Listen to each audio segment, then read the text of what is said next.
L'accès à la santé. Comment améliorer les conditions d'accès aux soins pour les enfants en situation de handicap? Rencontre avec Bénédicte Pontier, Olivier Grosel et Christophe Prudhomme.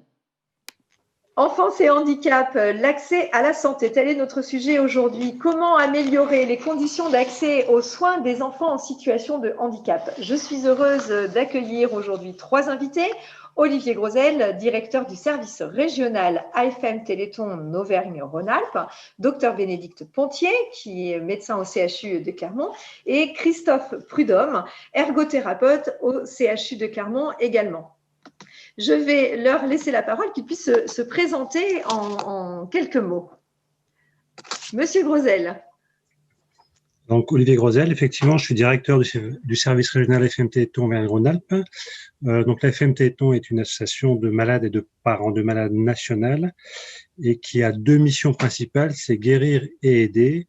Et parmi cette mission aider, elle a mis en œuvre des services régionaux qui sont constitués de professionnels dont la mission est d'accompagner les personnes malades, donc les enfants et leurs familles, dans leur parcours de vie en répondant aux besoins liés à la conséquence de la maladie et du handicap que celle-ci génère. Merci, docteur Pontier. Moi, je suis médecin de médecine physique et réadaptation, donc au centre de compétences neuromusculaires pédiatriques du CHU d'Estaing. Ce centre de compétences est localisé dans le service de génétique au CHU d'Estaing. Et donc, moi, je m'occupe de tout ce qui est appareillage, réaxer la prise en charge rééducative et toutes les aides à compensation des enfants qui ont des maladies du muscle ou des maladies des nerfs. Merci, Christophe Prudhomme. Donc, Christophe Prudhomme, je suis ergothérapeute au sein du service de génétique neuromusculaire de Clermont-Ferrand. J'interviens donc dans le cadre de la consultation et également avec le docteur Pontier pour la mise en place de moyens de compensation ou d'évaluation en fonction des consultations qui ont été proposées. Merci beaucoup pour vos trois présentations. Alors, certains handicaps nécessitent des aides spécifiques en matière d'aide technique de compensation. Leur accès est difficile pour les essais, pour les prêts et ne sont pas remboursés par la CPAM. Pour autant, à Clermont-Ferrand, un plateau technique médical d'évaluation et de préconisation a été mis en place pour les enfants en France, le premier sur 2020-2021 qui pourra proposer 17 aides techniques de compensation pour les membres supérieurs. Alors, Monsieur Grosel, je vais tout d'abord m'adresser à vous.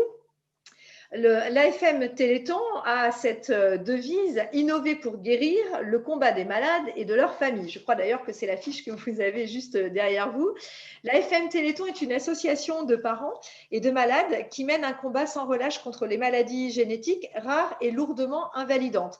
De manière générale, quelle est votre mission ou vos missions et leur périmètre d'intervention et avec qui collaborez-vous ? Alors, nos missions, comme je dis en introduction, est de pouvoir accompagner les familles dans la résolution des problèmes que la maladie génère, puisque souvent ces maladies sont invalidantes, très invalidantes, et donc elles génèrent des conséquences à la fois sur la personne elle-même et ses capacités à réaliser certains gestes, notamment, et donc du coup impactent leur participation à la vie sociale.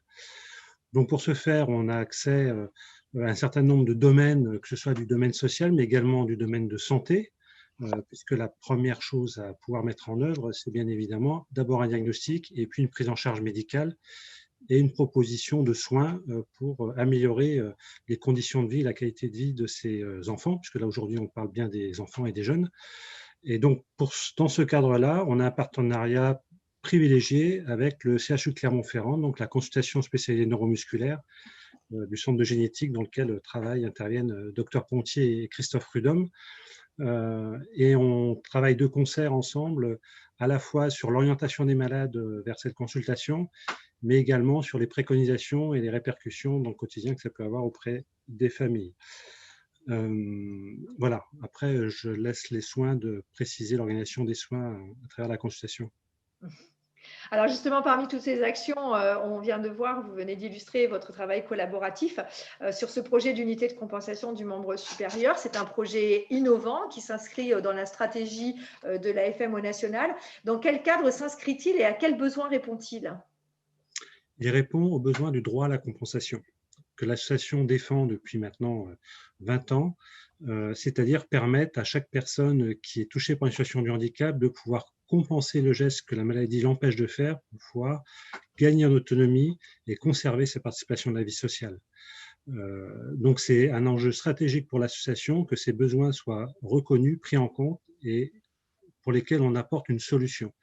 Et effectivement, dans le cadre de ce qui nous intéresse aujourd'hui, la compensation du membre supérieur, c'est un axe de travail qu'on développe depuis 2018 au sein de l'association au national. Et ce partenariat avec le CHU de Clermont-Ferrand et cette équipe va nous permettre de développer aussi cette réponse auprès des enfants. Parfait. Alors justement, est-ce que vous pouvez nous préciser comment s'articule le parcours des soins pour les jeunes patients?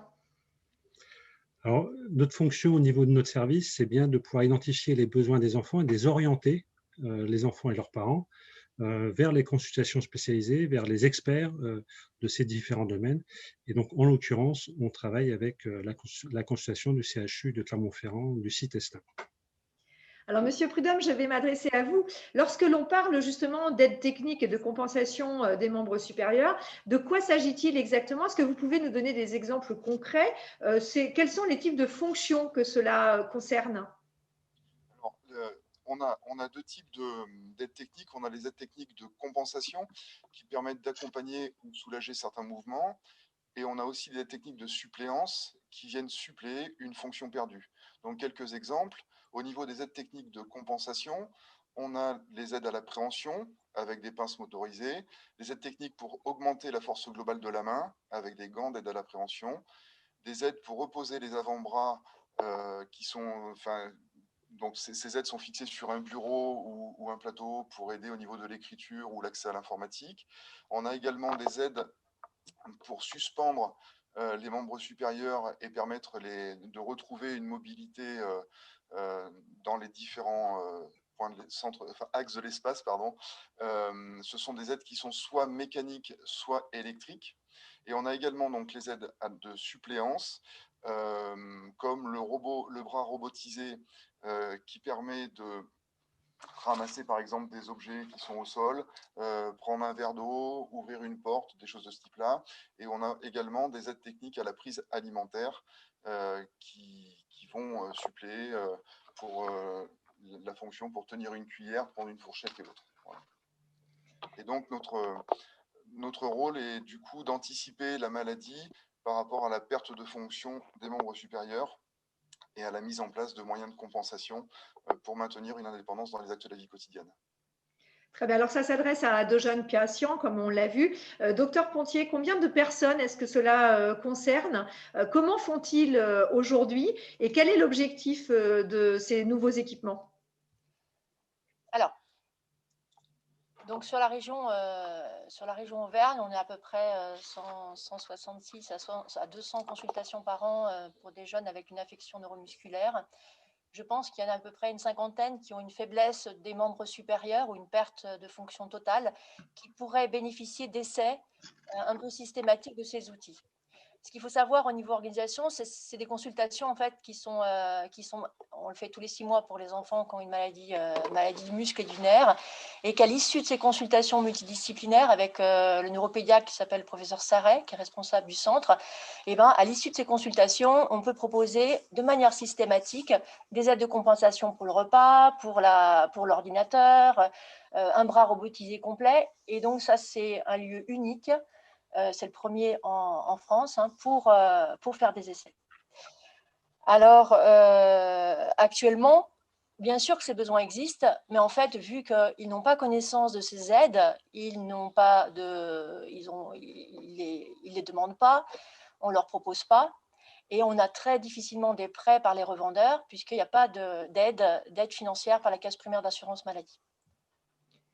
Alors précisément, c'est ce que vous venez de nous dire. Il n'y a pas une démarche naturelle, en fait, des familles, des aidants et des patients par rapport à ces nouvelles technologies qu'ils pensent peut-être inaccessibles. Du coup, votre rôle, j'imagine, c'est d'être proactif par rapport à cette démarche? Oui, effectivement. Donc, notre rôle, comme je le disais tout à l'heure, c'est vraiment d'anticiper l'évolution et la perte de fonction au niveau des membres supérieurs, donc pour les patients qu'on est amené à voir en consultation, en leur proposant justement de voir déjà dans un premier temps ces aides techniques, de les essayer et de proposer différentes consultations justement parce qu'on ne peut pas essayer ces matériels-là en une seule fois. il faut revenir pour comprendre comment ça fonctionne et voir ce que ça peut aussi améliorer dans le quotidien des jeunes patients qu'on suit.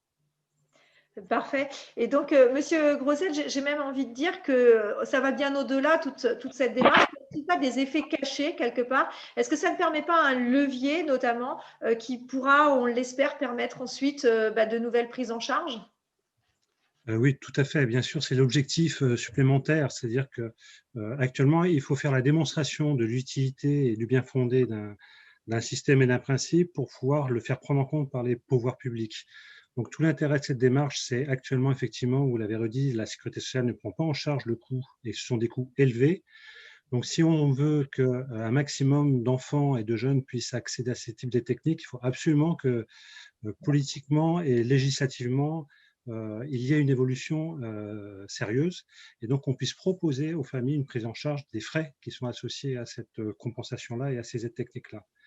Donc c'est un levier fort pour nous que de faire cette démonstration-là par le biais de cette consultation et cette unité. Alors, j'en reviens à nos jeunes patients.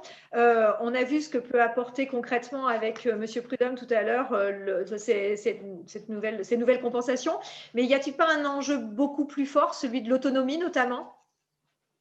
Si, c'est le point qu'il faut atteindre, c'est-à-dire l'enjeu, il est de permettre à ces enfants et ces jeunes de retrouver une autonomie, une indépendance sociale, de renforcer leur participation à la vie sociale et de moins dépendre de leur entourage et de leur permettre de grandir comme d'autres enfants. Donc cette recherche d'autonomie, elle doit être permanente. C'est la finalité de la démarche. Alors là, je vais m'adresser au docteur Pontier. N'y a-t-il pas un impact, une interaction particulièrement positive, notamment dans l'environnement du jeune patient? On pense que ces outils technologiques, ils sont très performants, puisqu'on peut aller jusqu'aux bras robotisés Jaco, qui sont des bras qui permettent de ramasser des objets, d'ouvrir des portes, de prendre des verres. Donc, en fait, toutes ces innovations technologiques, en fait, pour nous, ça fait l'effet waouh chez l'enfant, c'est-à-dire un effet dans une cour d'école qui est de rendre l'enfant, de rendre quelque chose de positif à l'enfant, alors qu'il est au fond un enfant qui a une maladie. Et donc, en fait, c'est un effet souvent très positif dans les cours d'école. Ça dédramatise. Et puis, utiliser ces outils de façon très utilitaire, ça dédramatise l'utilisation et pour l'enfant, c'est toujours très positif. Très bien. Alors, j'aimerais aller peut-être un petit peu plus loin. Au-delà de cette plateforme, jusqu'où va votre travail avec ces enfants? Alors, ces enfants, en fait, sont pris en charge dès le début du diagnostic. Donc, il y a une recherche diagnostique qui est souvent de plusieurs mois, jusqu'à l'accompagnement minimum tous les 6 mois. L'accompagnement, que ce soit dans le bilan étiologique, mais le service a la particularité de faire un accompagnement de soins, ce qui est très rare dans un service de génétique. Et donc, dans cet accompagnement de soins, on va dans cet accompagnement de réadaptation, c'est-à-dire d'aide dans l'environnement et qui va jusqu'à un partenariat avec l'AFM. Donc, on essaye d'aider dans l'ensemble du parcours de soins de l'enfant. De plus, nous souhaitons aussi, dans le cadre d'autres maladies, de pouvoir aussi proposer des aides technologiques dans le cadre d'un CHU de première ligne, comme les prothèses myoélectriques, polydigitales, chez l'enfant, parce que maintenant ça se fait bien chez l'adulte, mais pas encore chez l'enfant. Et donc, ça permet d'avoir un plateau technique de membres supérieurs qui soit non seulement dans des aides à compensation, mais également dans des aides de prothèses. Alors, Olivier Grosel, équiper les enfants, ce n'est pas une fin en soi, quelque part, vous m'avez dit. Alors, du coup, quelle est la finalité de ce projet? Mais la finalité, c'est favoriser la participation de la vie sociale. C'est-à-dire que les enfants ne soient pas vus comme des personnes ayant une difficulté, mais soient vus comme n'importe quel autre enfant ou jeune qui a sa place dans la société et qui peut, cet enfant, participer à l'ensemble des activités qui seraient proposées à d'autres enfants.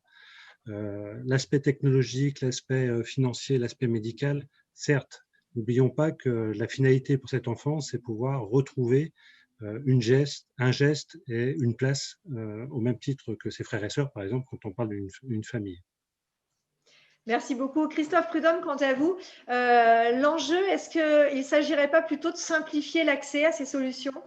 Si, exactement. Donc, du coup, c'est vrai que, comme on disait, c'est de faire connaître aux familles, enfin aux enfants déjà les aides techniques qui existent, mais plus largement de pouvoir après sensibiliser les différentes instances et les cofinanceurs potentiels pour justement faire rentrer ces aides techniques comme des moyens, je ne vais pas dire facilement accessibles, mais c'est l'objectif à atteindre.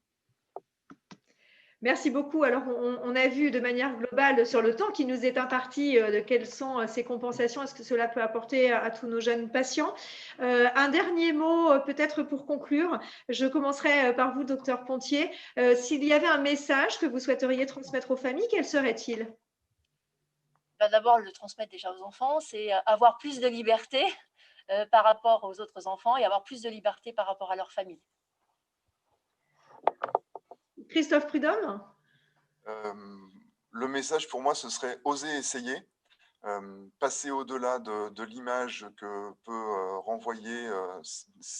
peuvent renvoyer ces différentes aides techniques et arriver à comprendre les bénéfices que ça peut apporter au quotidien. Et pour le mot de la fin, au titre de l'AFM Téléthon, Olivier Grosel, quel sera votre message? Le message, je vais reprendre le message de cette année, de la campagne Téléthon de cette année, qui est plus fort. Donc, on va dire aux familles, soyez plus forts que la maladie.